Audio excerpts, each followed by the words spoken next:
Hi everyone, how's it going? I'm Kevin Waukee, the founder of Gitcoin and the host of the GreenPilled podcast, which is all about how crypto can regenerate the world.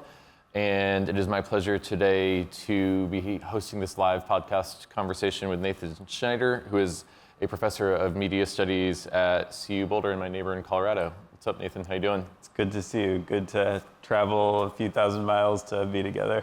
Yeah, yeah, totally. Well, this is cooperation across distance, maybe. So, yeah, I mean, I guess I would describe you as a professor of media studies at CU, but I'm curious how you would describe yourself. Yeah, I'm that. I'm a former journalist. Back when I lived in New York here, I was a reporter covering social movements as well as the early development of Ethereum. And you know, I run a master's program at CU Boulder. I have a lab called the Media Enterprise Design Lab, focusing on experimenting with new approaches to democratic ownership and governance with new media. Right. Yeah, and you run the podcast Looks Like New, which asks old questions about new technology. And I think you had me as a guest a year and a half ago. So. I sure did. The tables have been turned. And I'm also proud that that's not only a podcast, but also a local radio show. Okay. So people get subjected to it during rush hour in the Front Range of Colorado. Yeah, the radio, that's that thing on FM, is that right? It's on FM, cool. 88.5. Well, we're sort of teasing it right now, but I think that we wanted to sort of expand out. You're asking old questions about new technology and sort of do the same thing about DAOs and Web3 and put them into a frame of the larger history of social movements, technologies, and co-organizing before DAOs happened. And so I know that you've done a lot of work preceding Web3 on co-ops and exit to community. And I'd be curious if we could kind of pull that thread and you can tell us what you're interested in there.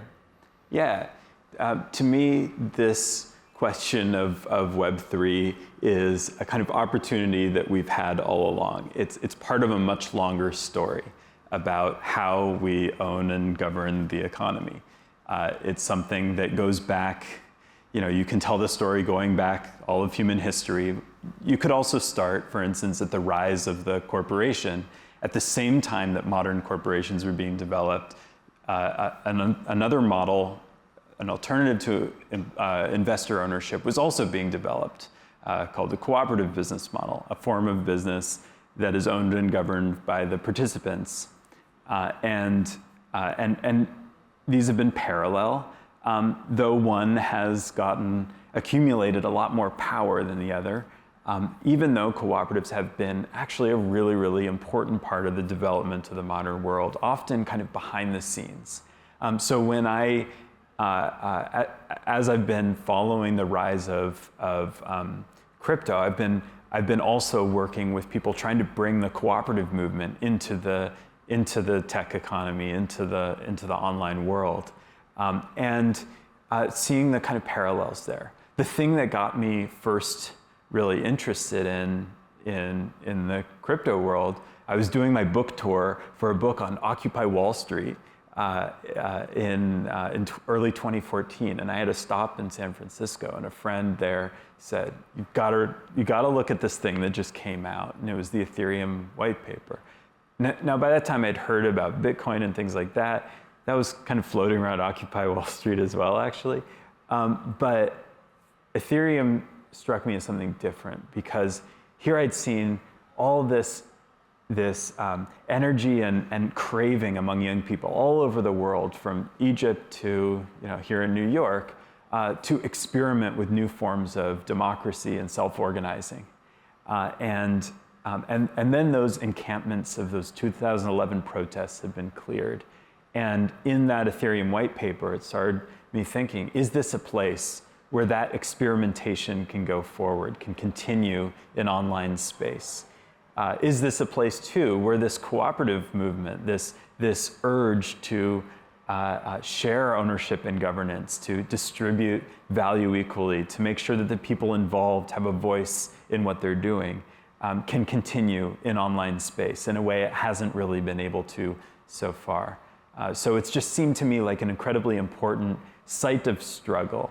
My interest in crypto is not because I think it by itself will save the world or solve any of these problems, but I think it presents a really incredible opportunity for what we might be able to do, for how this ongoing story of a struggle between the consolidated power of wealth and and democratic ownership and governance can continue in a new way. Yeah. As you're speaking, I thought a little bit about, there's this parable of the blind man and the elephant, and how one blind man will feel an elephant's tusk and say, oh, this is a pointy sphere, and one will grab its leg and say, this is a tree trunk. And in some versions of the stories, they come to blows because they can't agree about what the whole elephant is. And so, I want to use that sort of parable as a launching pad and say that, like, when some people see Web3 and crypto, they see Ponzi schemes that grow and collapse, and they see monkey JPEGs. And that, to me, feels like a different part of the elephant, if it even is the same animal, as changing how we organize together and using co-ops and bringing them online, and these lofty goals of redesigning how we do the economy together. Like, are the monkey JPEGs and what you're talking about the same elephant? I ask myself that all the time. I mean, I see it like when old reporter friends, like from that part of my life, do a story on what's going on in crypto, and I realize, oh, you're seeing like a completely different side of this elephant than what I happen to have been focused on. And for instance, going to the big like consensus conference in Austin, big kind of crypto, very kind of speculator heavy thing, and I realized, oh, I've been choosing the spaces and the people very carefully in that mix, and it's something I want to service. I mean, I've been lucky to be in Colorado where you are, where lots of the kind of energy that you bring into this space is centered. We're working on co-op DAOs in Colorado, where for instance, our conference, ETH Denver, is incorporated as a Colorado cooperative. So we're really mixing these traditions there. But if you look at the crypto world much more broadly, and especially what gets picked up in the news and what the public narrative for most people is, it's such a different side of it. And that was one reason, for instance, that I got excited, for years this was kind of lurking in the back of my mind, about assembling the writings of Vitalik Buterin into a book, which is coming out this month, called Proof of Stake.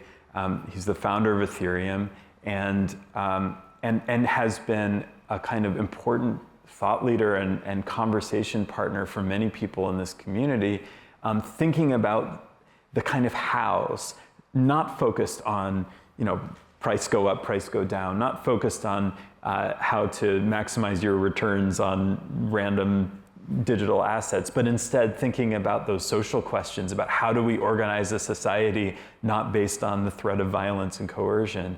And I want to invite more people into that conversation rather than the stuff that tends to be in the headlines. Right.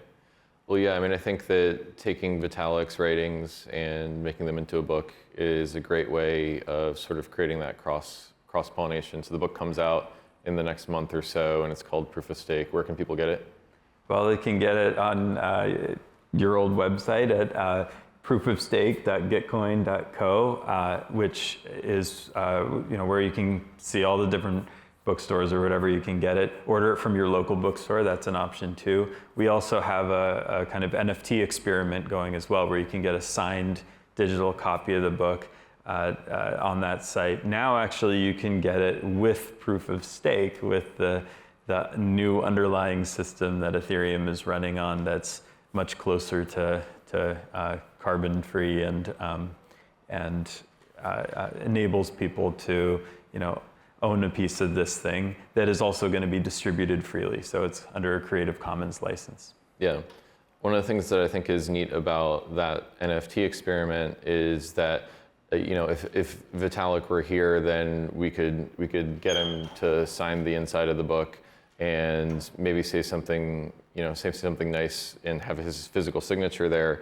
But the NFT experience is actually going to be taking a copy of the PDF book and on the inlet using the RSA public-private key of an account that Vitalik owns, and then being able to insert that as a digital signature on the NFT. So kind of taking that physical signing experience and bringing it online. And that's been, I think, a fairly successful experiment in raising money for public goods in the Web3 ecosystem, selling those NFTs, which I may note, I think are non-transferable, so there's no speculation or anything involved. So hope to see other book authors doing experiences like that and bringing the book publishing experience more into the Web3 native ecosystem. Anything to add about that? Yeah, and it's also, I think, important around, we're partnered with an independent publisher called 7 Stories Press, that for whom this is a very new experience. This is a press that has a deep history in radical imagination is their tagline, and I really appreciated the willingness to bring their history of work with great thinkers like Angela Davis and Octavia Butler into conversation with this also kind of science fictional thinking in the best sense that Vitalik's work represents. Yeah. Well, I mean, I think this conversation will seesaw back and forth between theory and practice, and I'd love to push us back towards the theory. So we're asking old questions about new technology and connecting the work that's being done in Web3 to age-old questions about how we own and govern our economies. What do you think is the most important thing for Web3 technologists to understand about the history of collective organizing and the theory of owning and governing economies that we can bring forward into the Web3 ecosystem? I think a lot of it is, I think of it as a two-way street. My best answer to that question is actually to say we need to learn from each other. The thing that, there are a few things going on in the crypto world that, for instance, I think are really important for this kind of cooperative legacy to learn. One there is the creativity, the froth, the imagination. I mean, in building, for instance, Gitcoin DAO, you and your team were rethinking what kind of interfaces should governance have? How do people allocate their voting power so that participation is best aligned with power, so that the people who really understand the questions at stake, are the ones helping to make decisions through delegation, for instance. The creativity that these new technologies have opened up for the reinvention of self-governance, is thrilling, and it's something that in my meetings with heads of credit unions, I've so often wished we could we could bring that spirit into the room. Also, a kind of openness to possibilities that we even forget are closed down. The ability to share ownership through tokens, I think, has opened up again the conversation about what we should expect of technology. We live in a world where we might not know it, but it's actually hard or possibly illegal for tech companies to share ownership with their users. For instance, in 2018, Uber and Airbnb asked the SEC, could we please share some stock with users who use our platform so that they'll be more loyal and things like that? And the government said no.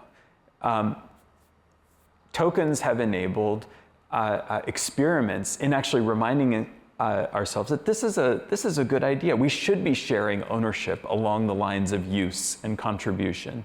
We should be sharing maybe even just governance. We should be able to explore that space. And so crypto has reminded us actually how much we've been in straitjackets in terms of what we're legally allowed to do, what we're legally allowed to share.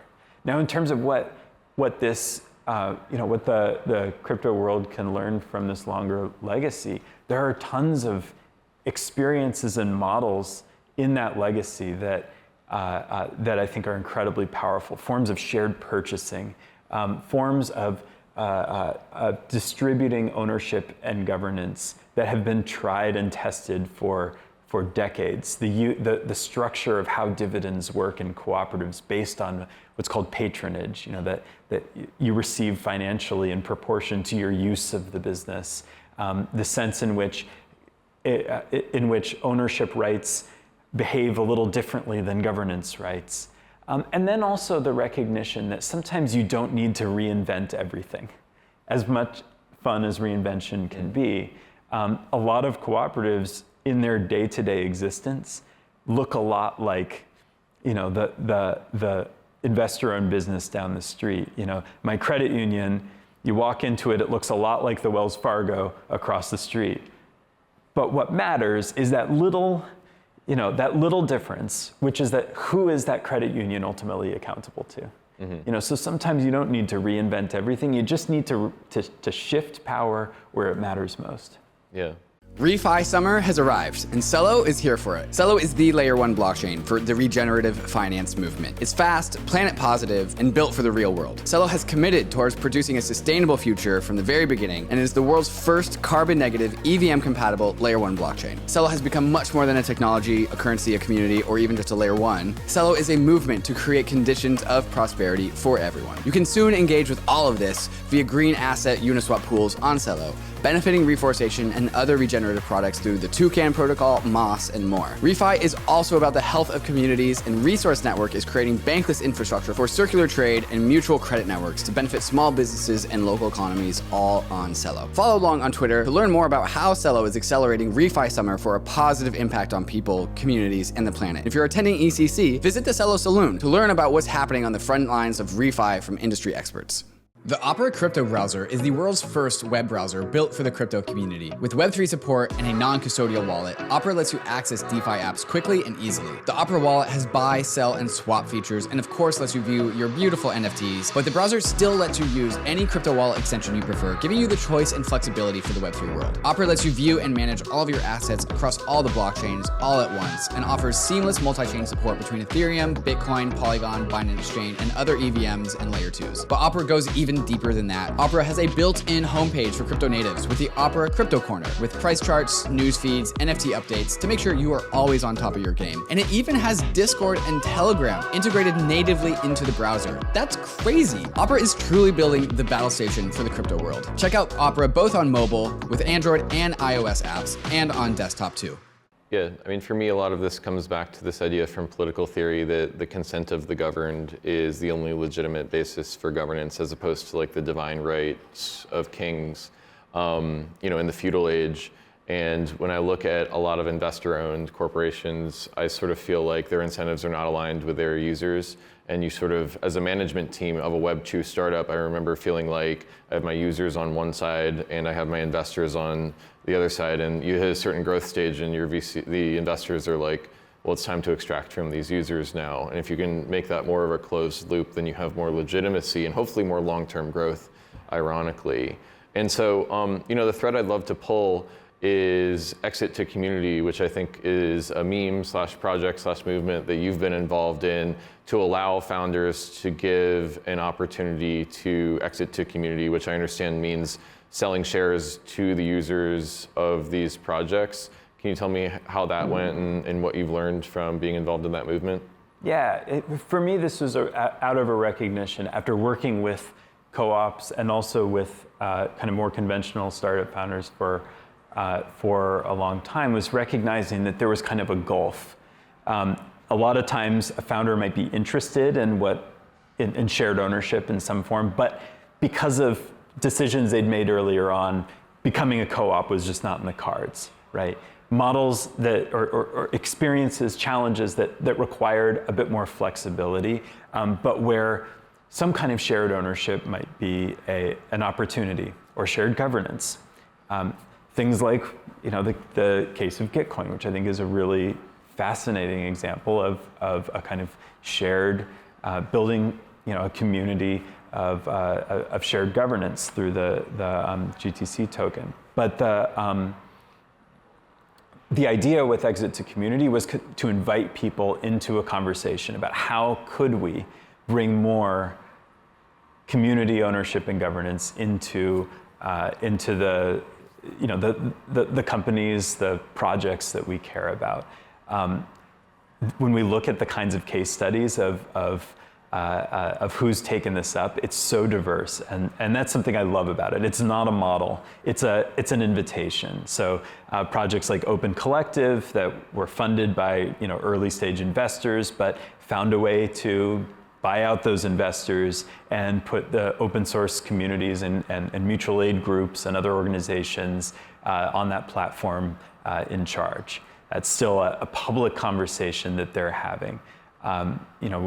Companies that have done initial public offerings but have found ways to shift power to, for instance, their employees. Projects where they're using purpose trusts, putting shares in a trust that serves a certain purpose. One way or another, figuring out how to mature companies or other kinds of projects into appropriate stewardship, so that the people who are really affected by what it does are the people also who have the most stake, voice, and receive the benefits. And this is an ongoing challenge. I was kind of surprised at how much this language kind of got taken up in the crypto world, but I really shouldn't have been, because it is in this, because of these technologies, that actually sharing ownership with communities has become much more possible than it is. And again, it reminds us how much the structure of our economic world, of our economic regimes, has been designed to actually prevent shared ownership. And I hope that this moment is serves as a reminder that this is something we should be fighting for and demanding. Right. Yeah, totally agree. I love what you said about the exit to community movement having such a diverse base of case studies, because I think there's a lot of opportunity for projects to work for each other. And I think that my mind also goes to just the privilege that I have to be here in New York City, in this shed, in this really upscale building with all of you, and all of the privilege that I've had in my life that has brought me to a place where I can be involved in creating a Gitcoin. And I think being able to make sense of the world and to be able to create an impact on the world is a position of privilege. And I've been very lucky thus far to be sort of in the frontier. And one of the things that I really hope that we're able to do is to backport that those lessons to people who are less fortunate and have less privilege, so that they can have agency over the world as well. And so I think if we're successful, the lessons that we have in the exit to community movement and around share and ownership are going to benefit people who are just less lucky than guys like me and you. And so I just wanted to make sure that we noted that before we moved on. Yeah, and I mean, one thing I've noticed in this work is like how many people who find themselves in positions leading companies or building projects, creating things that take off, how much they would like better options, right? How much like the present exit strategies of IPO or get acquired or whatever it is are often not actually the things that they most want for their projects. And that they get steered through particular structures. And watching, for instance, how you thought through the question of how to decentralize Gitcoin, how to deal with where it had come, and move it toward where it needed to go next, and how that process has continued as new leaders have come up in the community and in the DAO, is an example of that grasping. And a lot of what I've been trying to do over the last few years is like just say yes to that urge, to recognize, we need to work together to find better options, to find better pathways, better uses of that privilege, of that opportunity. Yeah, and also I got to convince my investors and my users and all the people who have invested in me in non-financial ways along the way. So.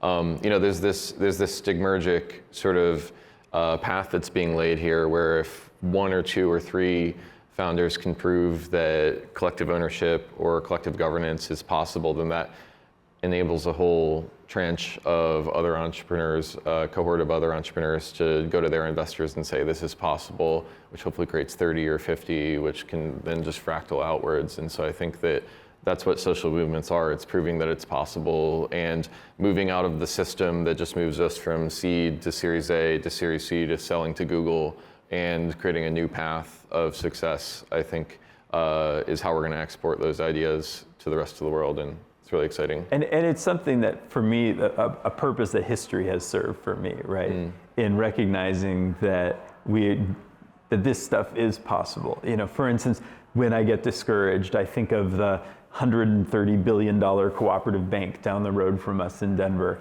that was built up from generations of struggle by farm workers across the United States, insisting on the need for farmer-controlled financing through their cooperatives.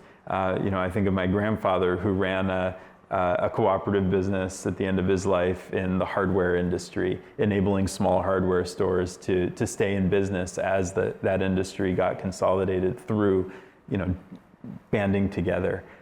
All these kinds of examples, seeing this legacy at work, beginning to notice it around us, like even things like the cooperative lurking in the supply chain for Dairy Queen, you know, like these things are everywhere. And the more you see that, the more you feel that sense that, oh, this is possible. Of course, we do need to rediscover how to do it in the context of this supercharged tech economy fueled by venture capital, which, by the way, too, is not a natural feature of the universe. You know, venture capital exists as a flow in our economy because the federal government began to permit it, particularly with a change to what's called the Prudent Man Rule in 1979. You know, it was a decision to permit that kind of financing and not other kinds of financing at that scale. So, you know, so when that history, I think, enables us to recognize, we could have done things differently before, and we have choices before us now. Technology is not inevitability. Technology is a site of struggle. And, you know, to be honest, I'm very worried about how that struggle is going right now. Yeah. Can you say more about what worries you and what signs you would like to see? Yeah, totally. So to me, the biggest worry is that, again, the kind of, to use a, you know, SAT word, the subjectivity of the investor is still being treated as the primary focus of both the culture and the regulation of this new technology. That who are regulators worried about? They're worried about, you know, investors getting in trouble, people who are just putting up capital. When there is an opportunity actually to see a chance for a much wider sector of the population to share in the ownership and governance of what's going on. So, for instance, both in the culture in crypto as well as in the conversation among regulators, you know, we're mapping this assumption that investors should control the economy into the draft rulemaking. Instead, I think what we could be thinking about is how can we recognize, hey, this is an opportunity to really widen the opportunities for participation in ownership and governance of enterprise. This should be a chance for us to say, hey, let's make sure that we have a framework so that users really can participate in owning the things that they contribute to creating value for. How can we make sure to do that safely? How can we make sure that the incredibly creative possibilities for governance in these spaces is something that we protect? We encourage that creativity. We encourage people to program new kinds of voting systems, new kinds of delegation systems, even old kinds of systems into these new tools.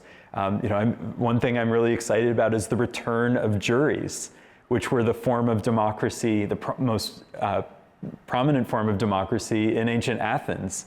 They're starting to recur in crypto land. You know, I want to make sure that that space of democratic creativity and shared ownership is what we're concerned to protect, not just the people who happen to have the capacity to be investors. Right. I think that the two words that sort of came to mind as you were speaking there is the difference between a consumer who just passively consumes goods and services and a citizen, which actually has a say in the governance of hopefully their local community, their nation, and the various systems that they're a part of. And I guess what would have to be true to move thousands or millions of people from consumers to citizens? What does high resolution democracy in the web age even look like? Because I think that for many people, democracy and voting and citizenry kind of feels like showing up to vote every 2, maybe 4 years, and so how do we make that leap? Well, to be able to imagine a citizen, I think you need a jurisdiction. You need a space, and that's something that Web3 tools actually open up in an important way. To give you an example, in the early 90s, there was a famous article in the Village Voice called a Rape in Cyberspace. It was about an early online community dealing with a case of virtual sexual assault. And it was a fascinating story. The space was called Lambda Mu because there was this really problematic character in it. The community starts figuring out ways to deal with this problem, and they end up building a framework for self-governing their community through democratic processes. But then, actually, the people running the servers were sitting at the Xerox PARC facility, owned by a corporation, and realized, what? Everything that happens is actually our legal liability, and so we actually can't let you control this democratically. And that kind of pattern has played out in all of our corporate governed server-based online spaces. And one thing that crypto does kind of open up is rather than being centrally controlled by default, it doesn't, just by default, the default of a blockchain is distributed ownership, is participant ownership. And so it does open this possibility of having jurisdictions that are not ultimately reducible to a particular corporate entity or geographic location. And so that creates opportunity for us to think about democracy, not just in our territorial jurisdictions. Those are important too. Territory, land, stewardship of land is never going to not be important, but our virtual spaces are important too, and increasingly so. And so I think this opens a door for us to start practicing democracy in those kinds of jurisdictions, in the ways appropriate to them. This is a kind of 1776 moment, a chance to write the social contracts together in a way that begins the process of building democracy there. And to do that, we need to recognize the need to have a much broader conversation than, for instance, happened in 1776, where democracy excluded enslaved people and excluded the people whose land was being colonized through that system, and instead recognize we have an opportunity to heal, to do repair, to do reparations, to build a more inclusive society in these emerging jurisdictions, to actually not just import the logic of citizenship, but kind of shift the meaning of citizenship into what we really need it to be. Mm-hmm. I mean, are you kind of talking about the internet as a public space then? Are we talking about building a network state here? What is this like? Do you have a tangible example of something that you can collectively govern through digital spaces in this 1776 moment? I think we're seeing a bunch of those. I mean, a DAO, something like what Gitcoin has become, for those of you who don't know, amazing platform protocol, now online community enabling resources to be distributed to public goods in the crypto ecosystem. This is could be an example, that kind of jurisdiction. Something that, there is some legal attachment to territorial government in this context, but it's more than that. Right. It's got its smart contracts as well that are on blockchains, on a blockchain that is managed and processed around the world. You see something like the ENS system, the Ethereum name service, a kind of domain name system for the Ethereum ecosystem that is, also has this kind of shared ownership and governance to it. I think of these as like proto-jurisdictions. Even thinking of something like the merge that happened this month when Ethereum shifted over to proof of stake. That was a major kind of policy shift that required a political process, and it has consequences for the planet. It dramatically reduced the carbon emissions of the Ethereum blockchain. And in that sense, I think we're seeing these systems start to act as jurisdictions. And then you have something like, a project that's recently come out of Gitcoin is the passport, right? Yeah. This question of, okay, if we have new jurisdictions, how do we represent identity? And that's a tremendously exciting, for engineers, that's often like a scary and hard problem.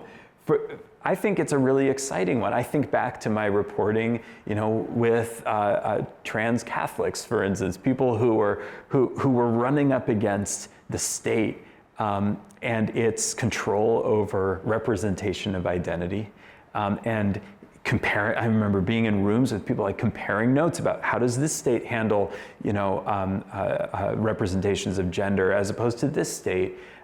And we have a chance to actually go back to the drawing board and say, how do we want to represent our identities, as participants or citizens or whatever kind of metaphor we import into these new jurisdictions. And so when you build something like the passport to solve an engineering problem in the Gitcoin ecosystem, it's also a chance to explore these big questions of how do we want to represent and verify and confirm and make reliable our attestations of identity.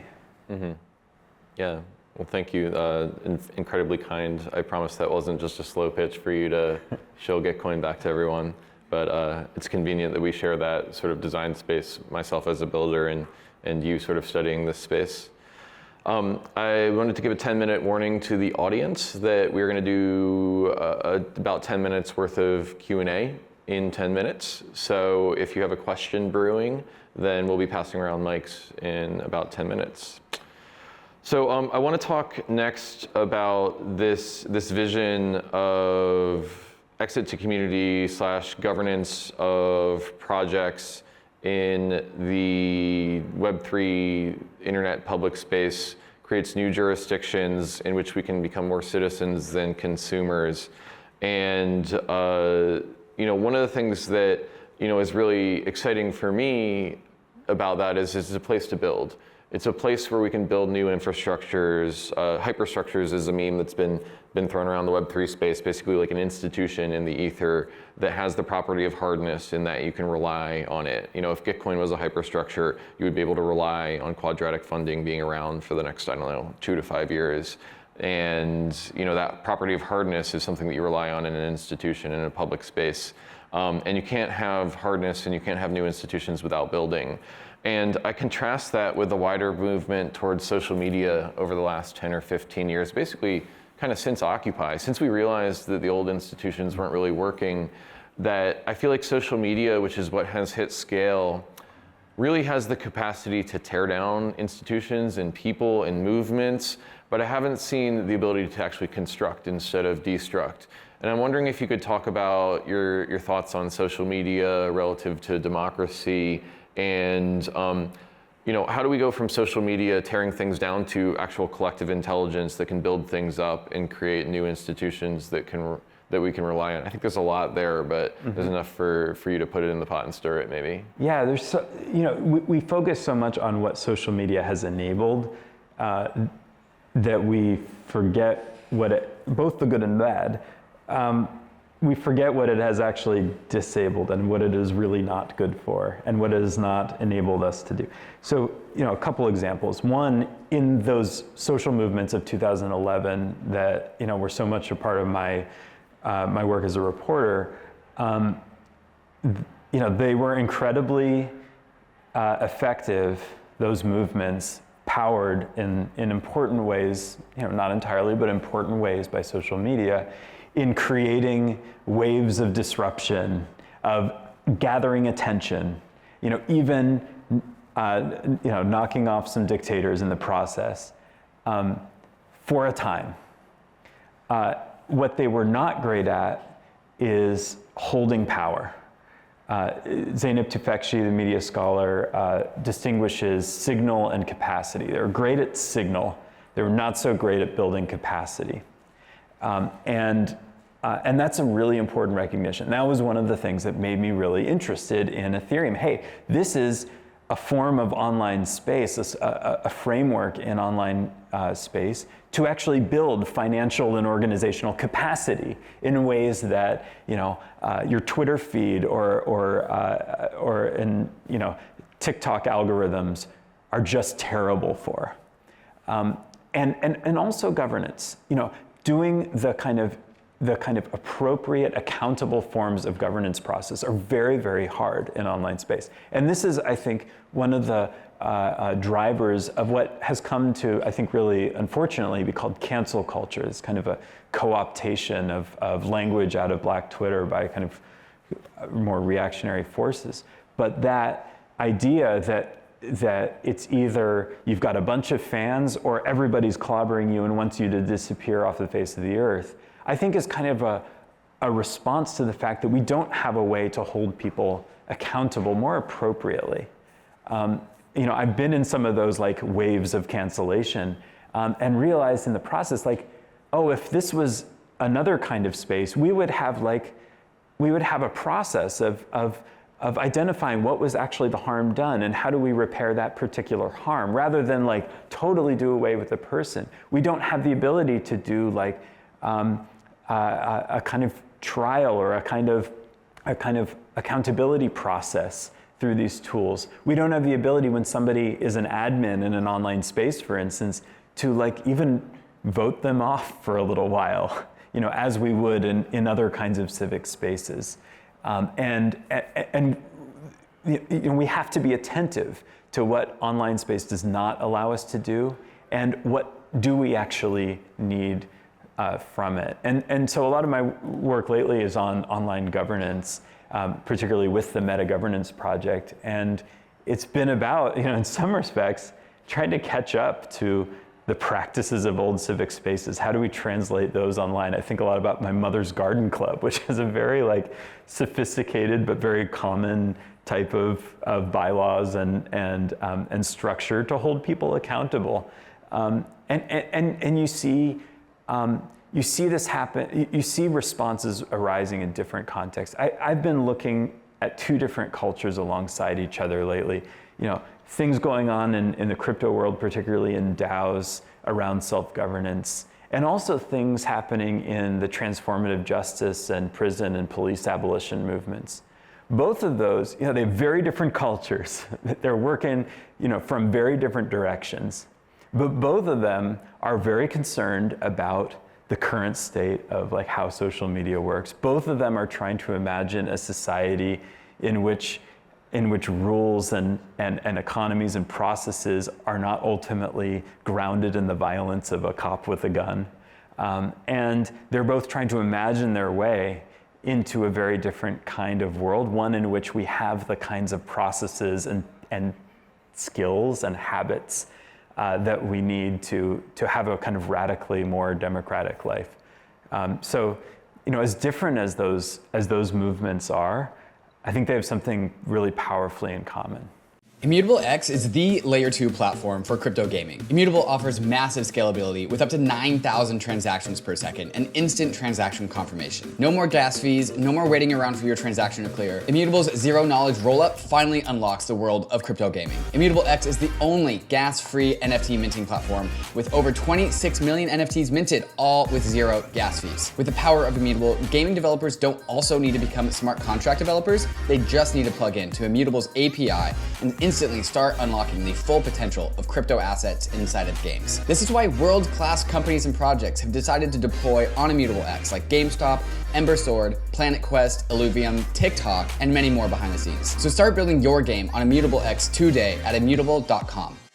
Refi summer has arrived, and CELO is here for it. CELO is the layer 1 blockchain for the regenerative finance movement. It's fast, planet positive, and built for the real world. CELO has committed towards producing a sustainable future from the very beginning, and is the world's first carbon-negative, EVM-compatible layer 1 blockchain. CELO has become much more than a technology, a currency, a community, or even just a layer 1. CELO is a movement to create conditions of prosperity for everyone. You can soon engage with all of this via green asset Uniswap pools on CELO, benefiting reforestation and other regenerative products through the Toucan protocol, Moss, and more. Refi is also about the health of communities, and Resource Network is creating Bankless infrastructure for circular trade and mutual credit networks to benefit small businesses and local economies, all on CELO. Follow along on Twitter to learn more about how CELO is accelerating Refi Summer for a positive impact on people, communities, and the planet. If you're attending ECC, visit the CELO Saloon to learn about what's happening on the front lines of Refi from industry experts. I have one question, but I'm gonna ask it four different ways, and I think it's a combination that sort of wraps up some of our conversations so far. So, when are we gonna have coherence and collective intelligence in these Web3 systems instead of just decoherence? When are we gonna have social movements that can hold power? When are we gonna have signal and capacity through the internet? And like, when Occupy Wall Street, but on Web3 rails? I think the answer is kind of simple in some respects. When we build it, and also when we demand it and struggle for it, right? Yeah. When we build it, which is, recognition that technology does not build itself. It gets built by the economic forces that pay to build it. Mm-hmm. And we have to, as you've done with Gitcoin, build new kinds of economic models that actually fund and support the things that we need, rather than being parasitic on the stuff that a particular investment business model wants to build. And then second, is the demanded side, is recognized to the extent that we are building within the confines of regulatory regimes, demand that shared ownership, shared governance get the respect and the space that they need to be built, and to be built in a way that is safe, that is available to the people doing the building, recognizing that this is a space of contest and struggle. It is a space that has not been built, that is not in any way inevitable.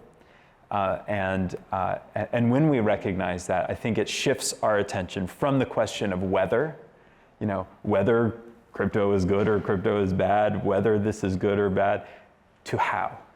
How do we build it? That is the interesting question. That is the question that I would love, more of my kind of longtime comrades to be focused on, rather than like, can we please ignore this?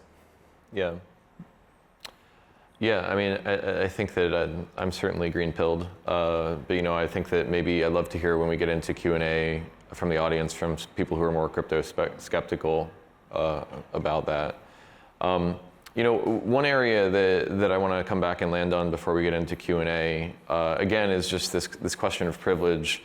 And someone like me who didn't have any student debt and has a computer science degree and learned to play the VC game when I was 22, I think has gotten to wiggle room to a position of freedom where I can kind of I feel like I can make bets that are somewhat larger and are somewhat in this space. There's a Venn diagram of what's going to put food on the table for my kids and put them through college, and what do I really believe. And at the intersection of that is this sliver of modules that I'm looking to deploy or be involved in. And I guess where this comes back to me for me is is citizen compatible with wealth inequality in a world where 1% of the population has somewhat 50% of all the wealth, and for the median citizen that is just trying to put food on the table for their kids or get them through college or get through another day, you don't have the long-termism to actually systemically change the forces of oppression that have their boot on your neck. And so like what would you say to someone who wants to see these systems built, but is just trying to put food on the table, and like maybe they have to prioritize in their day working 12-hour shifts instead of voting, instead of being involved in citizenry? What would you say to someone like that? Well, it's not a question of what I say. I mean, for instance, my lab right now is doing a project called Sacred Stacks, where we're working with and learning from a group of grassroots communities that are exploring these technologies. And it is really, you see that question of privilege and possibility very clearly there. Yeah. People are putting out fires all day. They do not have time to futz around on MetaMask, right? And that's something that we're experiencing in these conversations very, very directly. At the same time, I think it comes into questions of design for those who are, who do find themselves in the positions of building these tools right now. What are you prioritizing? What rights are you encoding into these tools? For instance, if you look down the list of the UN Declaration of Human Rights, well, blockchains are building in a sense of, in some cases, privacy. That's a right on the UN Declaration. They're building in property rights are very, very strong. Yeah. You get your thing, it's yours. But for instance, are we encoding economic justice? Making sure that that we're counteracting the power of the wealthy over the power of the less wealthy. We could also be programming those into blockchains. What about the rights of Earth? Are we programming in? We could be writing protocols that do not permit carbon emissions to be fueling the confirmation of transactions. You could have people who are able to confirm that, I found that this miner is being fueled by carbon emissions, and then the protocol just takes them off the system.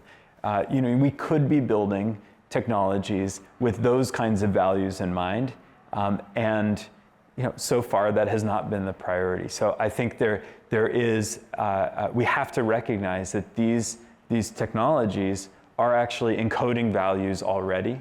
They're encoding, economic hierarchies already, and that we could be doing these differently. And those conversations, I think, are conversations that we all need to be having, and then we need to invite not just those who have access to the kind of privileges you're talking about, but that it's a much wider public conversation about what kinds of protocols do we really want and do we really need.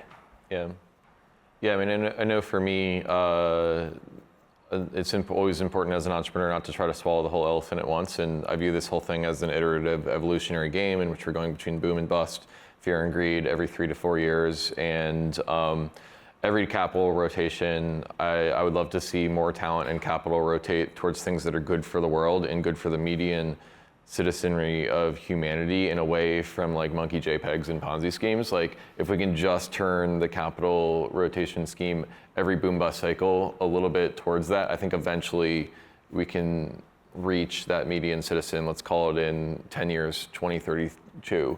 Monkey JPEGs have their place. That's true. I mean, there is value in uselessness. Yeah. I mean, I think that they do, but in terms of the economic system that I want to design, they're maybe 7th on the priority list. Anything last to say before we move into Q&A? No, let's move on. Okay. All right. I hope someone asks Nathan about his affinity for monkey JPEGs. So we have runners who have microphones. Please just raise your hand if you have a question. First person I saw is you there in the back middle, and I'll just remind everyone that questions are maybe a few sentences and end in a question mark, because we only have 9 minutes left. Thank you. Hi, how are you? Hi, good, how are you? I have a couple questions. So the first one is, one big criticism of DAOs is that they are trying to unnecessarily reinvent hundreds of years of thought on corporate governance, and that there are some ways in which corporations are just more effective and efficient than DAOs can be. What is your answer to that? And my second question is, what are some real-world examples of short-term governance experiments we can run with DAOs to sort of prove this concept to crypto skeptics and people outside of crypto? Thanks. Do you have any governance experiments or arguments for DAOs over corporations. You've done it more than I have. Yeah.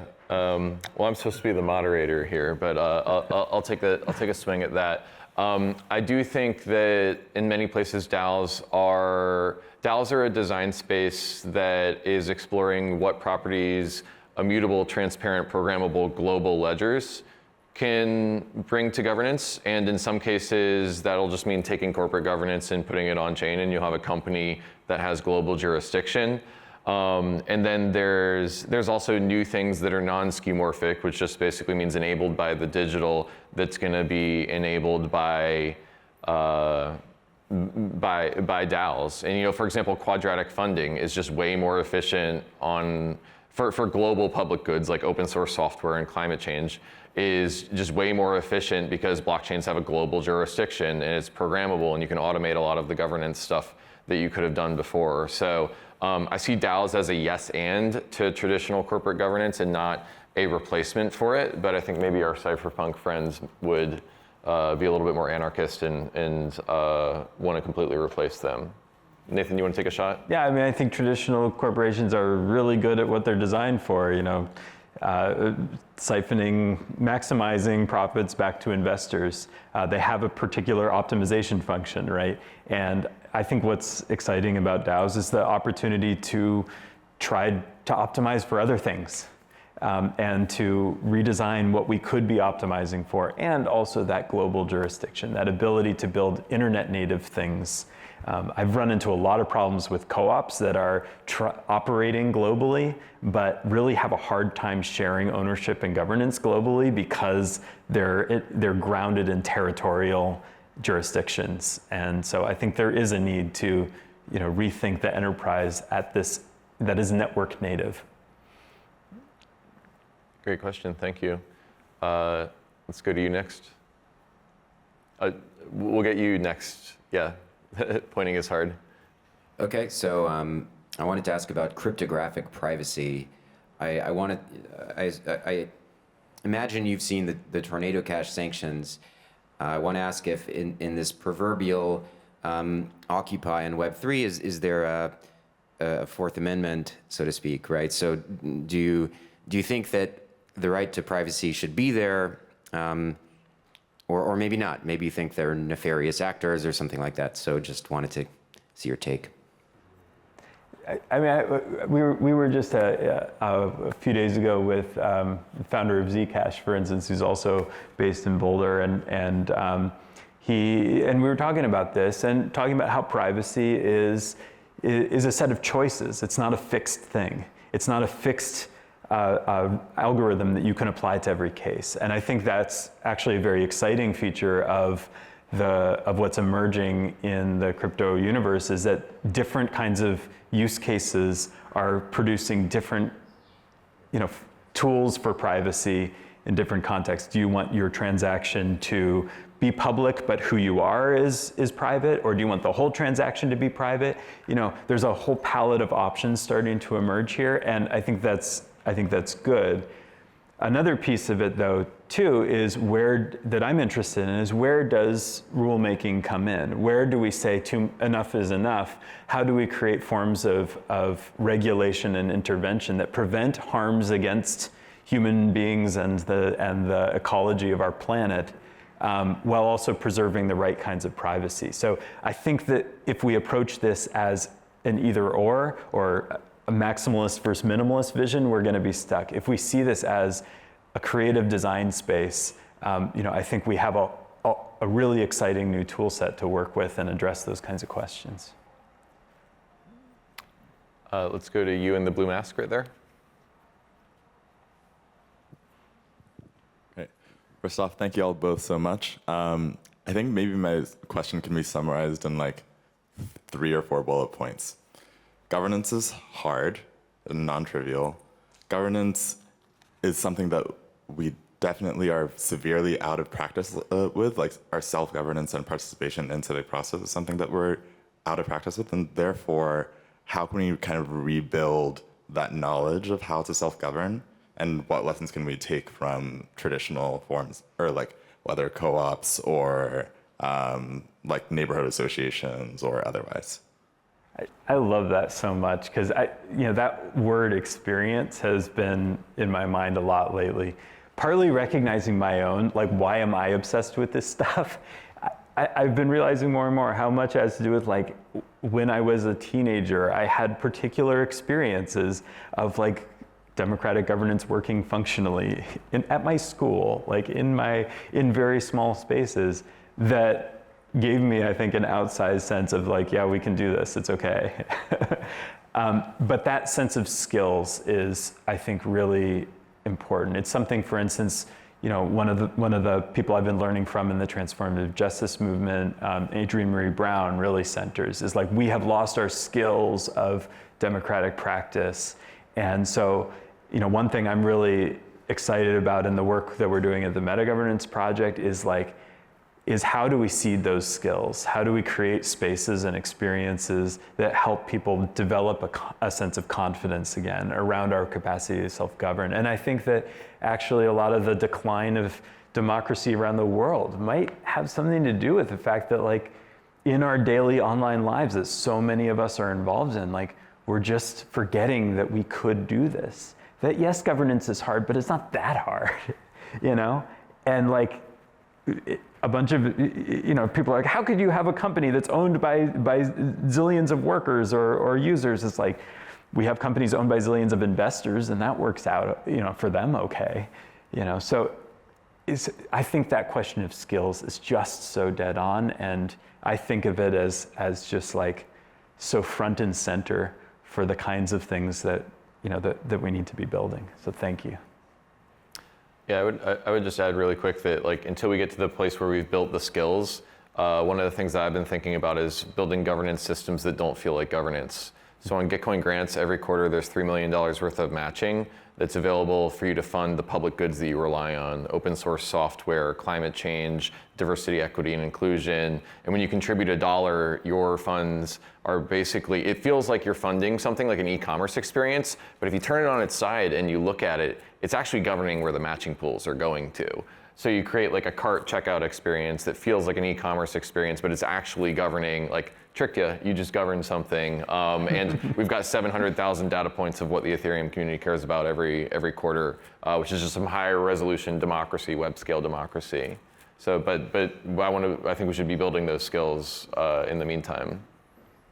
I think we have time for maybe one more question. Did I see a hand up over here?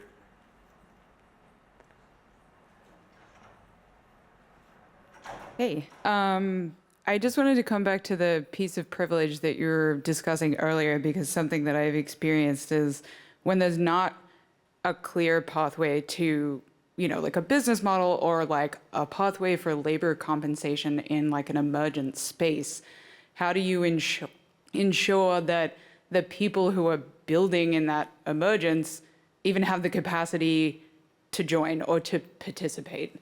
And I'm interested in your perspective on that. I promised we wouldn't say what we were talking about, refer back to earlier conversations, but it's something that we were just discussing was what should compensation and look like in these global DAOs? What does pay equity and pay justice look like when we really do have the capacity to involve people from around the world who are living in very different economic contexts, or in one place that are living in very different economic contexts? Again, I think that is a question that we just must not elide. It's a question that is another opportunity for us to go deep. And it's a reminder of the things that the existing frameworks of the economy today kind of sometimes let us ignore. They let us say, okay, we're a US corporation, therefore we're going to follow this set of rules. But if we're not under such a jurisdiction, it invites us to ask those questions in radical new ways. I think part of the critical appeal of something like global jurisdictions is global justice.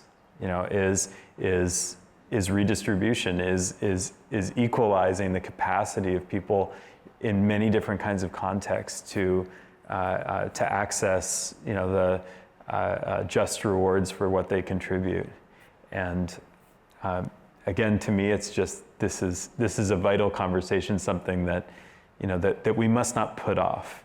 To the extent that we put it off, is the extent to which we ride on the privilege that that some of us might have, while others are left out of the conversation. Yeah. Hard question to answer with only a few seconds left, but I just want to say directly that I think this is an underexplored space. I don't think that the legacy system explores it all that well. My view is that we have to have funding for things that are public goods and for community-oriented. I love that in quadratic funding, you're funded based off of whether your peers believe what you're doing is important, not whether you're going to turn a profit in a couple of years. And so more things that fund public goods and communities is what I would like to see. But again, I am in a position of privilege to have access to that network and capital, and not everyone else is. I want to thank you, Nathan, for having this conversation with me. I want to thank the audience for joining. This has been really very special for me, and we will be downstairs milling around the lobby if anyone wants to shake hands and chat more. Thank you so much. Thanks, Nathan. Thank you, Kevin. Such a pleasure.